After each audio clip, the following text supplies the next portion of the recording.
Hi friends, నీటి మాట లోపల మనము ఈరోజు ఒక విషయం గురించి తెలుసుకుందాము మిత్రమా. ఏమిటది అంటే మనో బుద్ధ్యహంకార చిత్తాని నహం నాచా శ్రోత్రజ్విహేన చ గ్రాణనేత్రే నాచాయోమ భూమిర్నమ తేజో నవాయుః చిదానందరూపం శివోహం శివోహం. చిదానందరూపం శివోహం శివోహం. మనోబుద్ధ్యహంకార చింతాని నహం నచాశ్రోత్రజుహేన చ గ్రాణనేత్రే నచాయోమా భూమిర్నవతేజో న వాయుః చిదానందరూపం శివోహం శివోహం. చరిత్రలో కొందరు పుడతారు, కాలగర్భంలో కొందరు కలిసిపోతారు. కానీ మరికొందరు పుడతారు, కాలగతినే మారుస్తారు. కొందరు పుడతారు, పోతారు, మళ్ళీ పుడతారు, కాలాన్ని మారుస్తారు. 8వ శతాబ్దపు భారతదేశం ఒక చీకటి సముద్రంలా ఉన్న వేళ కేరళలోని కాలండి అనే ఒక చిన్న గ్రామం నుండి ఒక జ్ఞానబానుడు ఉదయించాడు.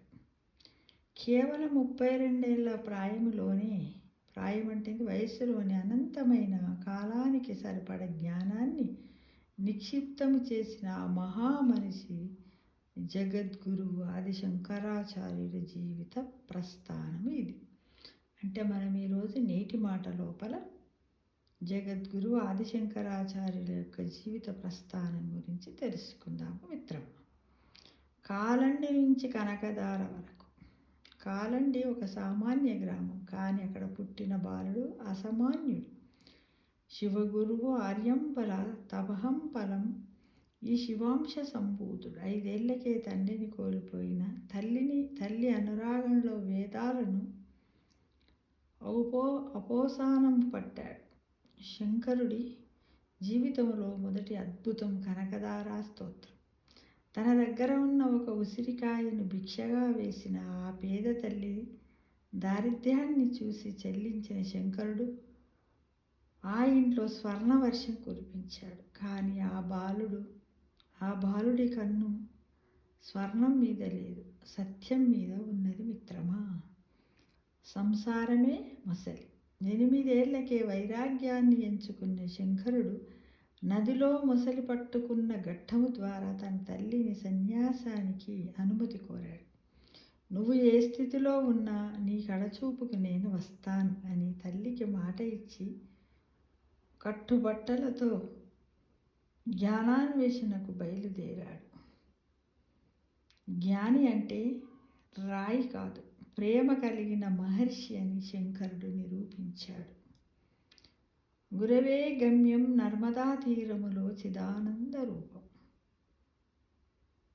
ఓంకారేశ్వర దగ్గర నర్మదా నది ఒడ్డున గురువు గోవింద భగవత్పాదులను కలిసిన వేళ ఎవరవు నువ్వు అన్న ప్రశ్నకు శంకరులు ఇచ్చిన సమాధానమే నిర్వాణ షట్కం. నచాయోమ భూమిర్నతేజో నవాయుః చిదానందరూపం శివోహం శివోహం అని తనను తాను ఆత్మస్వరూపంగా పరిచయం చేసుకున్న ఆ బాలుడిలో రేపటి జగద్గురువును దర్శించారు ఆయన గురువు. కాశీఖండం మనీషా పంచకం. కాశీ వీధుల్లో ఒక చండాలుడు ఎదురైనప్పుడు దేనిని దూరం జరగమంటున్నావు, ఈ దేహాన్నా లేక అందులో ఉన్న ఆత్మన అన్న ప్రశ్నకు శంకరుడు వినమ్రులయ్యాడు. ఆత్మకు కులము లేదు, మతము లేదు అని చాటుతూ మనీషా పంచకం రచించాడు.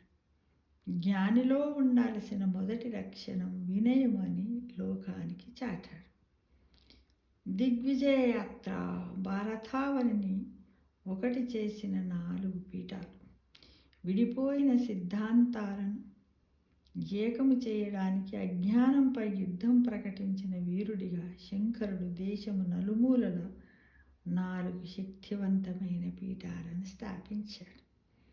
అవి ఏంటో తెలుసుకుందాం. దక్షిణాన శృంగేరి ఋష్యశృంగ పర్వతాలపై శారదాపీఠం, తూర్పున పూరి గోవర్ధన పీఠం, పడమర ద్వారక కాశికాపీఠం, ఉత్తరాన బద్రీనాథ్ జ్యోతిర్మఠం. ఇవి కేవలం భవనాలు కావు, భారతదేశం ఆధ్యాత్మికంగా ముక్కలు కాకుండా కాపాడే 4 ఉక్కు స్తంభాలు మిత్రమా. ఆయన స్థాపించిన షణ్మతాలు అంటే అండి శైవ, వైష్ణవ, శాక్త, సౌర, గణాపత్య, కౌమార. ఏ దేవుడిని పూజించినా చేరేది ఆ ఒక్క పరమాత్మనికే అని నిరూపించాయి. షణ్మతాలు అంటే అక్షర సత్యం, భాషా వైభవం, శంకరుల కలము నుండి మాంత్రికుడి దండం, పండితుల కోసం బ్రహ్మసూత్ర భాష్యాలు, పామరుల కోసం భజగోవిందం, సౌందర్యలహరి. ఆయన శ్లోకం ఒక నిరంతర ధ్యానం. తర్కముతో మేధావులను, భక్తితో సామాన్యులను గెలిచిన అద్భుత భాషావేత్త ఆయన. ఎవరు? శంకరాచార్యులు. అంతము కాని ఆరంభం. 32 ఏళ్ళు ఒక మనిషి జీవితంలో ఇది చాలా చిన్న సమయం.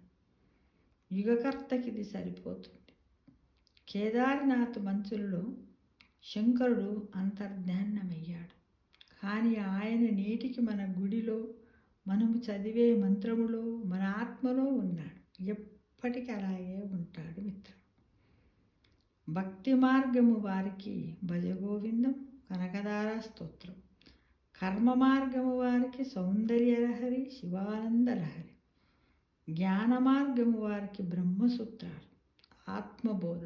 ఎవరికి ఏది కావాలో వారికి అందించిన జగద్గురువు ఆది శంకరాచార్యులని మనం అందరం తెలుసుకుంటూ ఎల్లవేళలా వారికి శతకోటి వందనాలు, శతకోటి పాదాభివందనాలు సమర్పించుకుందామా మిత్రమా. చూడండి, మనిషిలో ఇలా ఉండాలి. ఇది చాలా అద్భుతమైనటువంటి ఆది శంకరాచార్యుల జగద్గురువు గురించి మిత్రమా.